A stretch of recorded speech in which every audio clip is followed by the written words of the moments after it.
Ah, snobbery. The art of appearing to know everything while quietly hoping no one asks a follow-up question. It's not deceit, it's grace.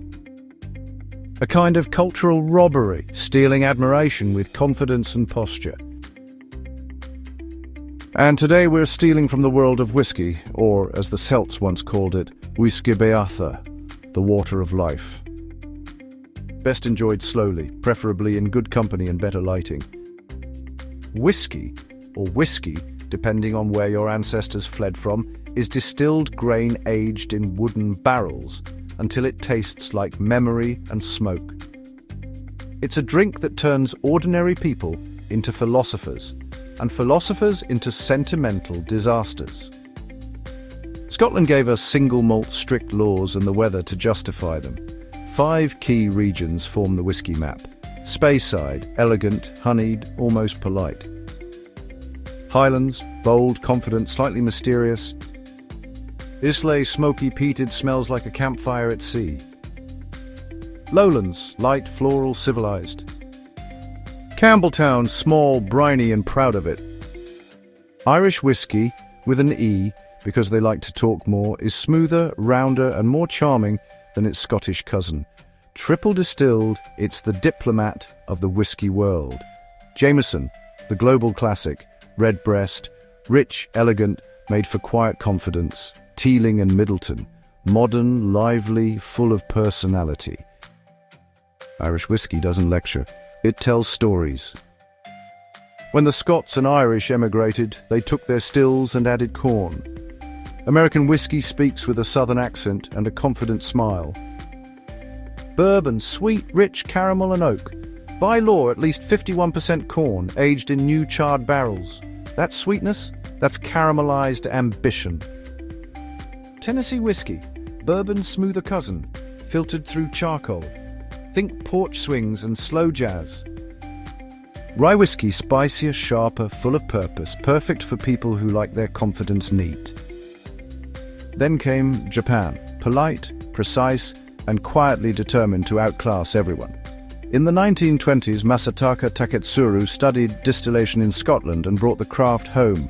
The result? Perfection, measured, calm, and devastatingly elegant. Yamazaki, floral, citrus, balanced. Hibiki, smooth, blended, poetic. Nikka, bold, smoky, disciplined. Many age in Mizunara oak, a rare Japanese wood that adds notes of sandalwood and incense. Japanese whiskey doesn't shout, it contemplates. Whiskey tasting is part science, part theatre. Swirl gently. Inhale deeply as if remembering a lost love. Whisper something vague but expensive. Ah, honey, smoke, and ambition. Use the sacred trinity, nose, palate, finish.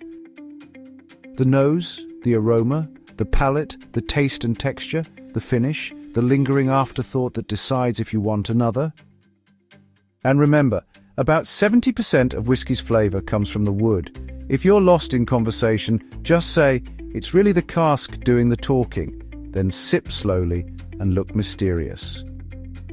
Each year, about 2% of every barrel evaporates. Distillers call it the angel's share. Proof that even heaven appreciates good taste. Whiskey isn't brown by nature, it's clear when distilled. That golden glow comes entirely from the oak. Technically, you're drinking wood tea. And whiskey doesn't age in the bottle. If you're saving one for a special occasion, it's not improving, just waiting. Balvenie Dalmore, Glendronach, cultured understatement, Ardbeg, Lagavulin, Laphroaig, smoky swagger. Redbreast, Irish warmth in liquid form. Maker's Mark, American optimism sealed in wax.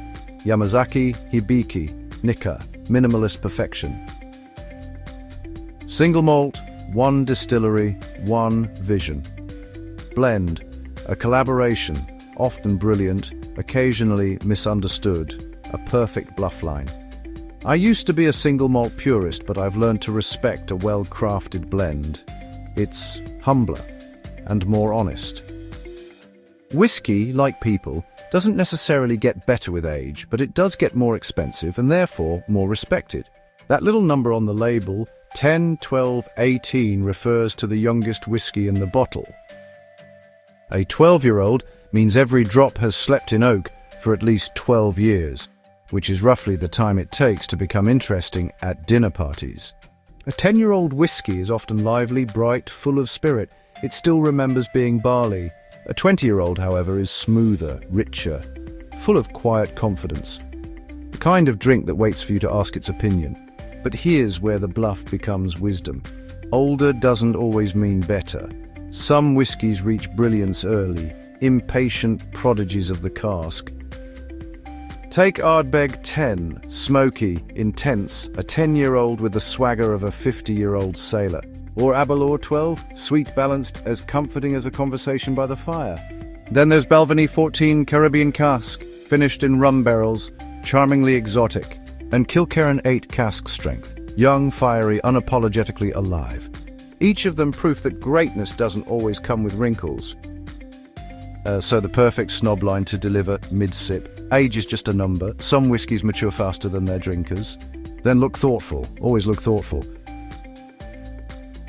Hold the glass lightly, as if it contains both truth and temptation. Take small sips, pause between them.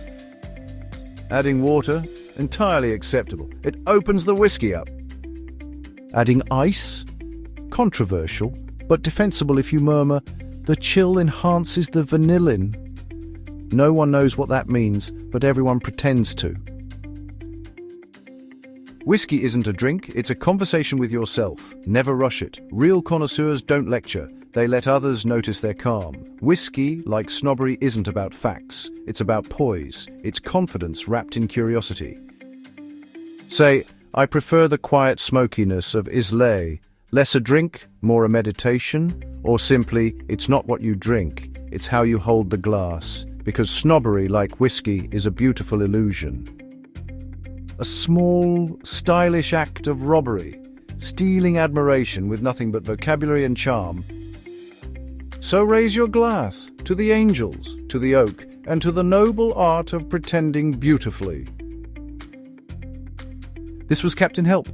Hope you enjoyed. Until next time, stay curious, stay charming, and never rush a good whiskey.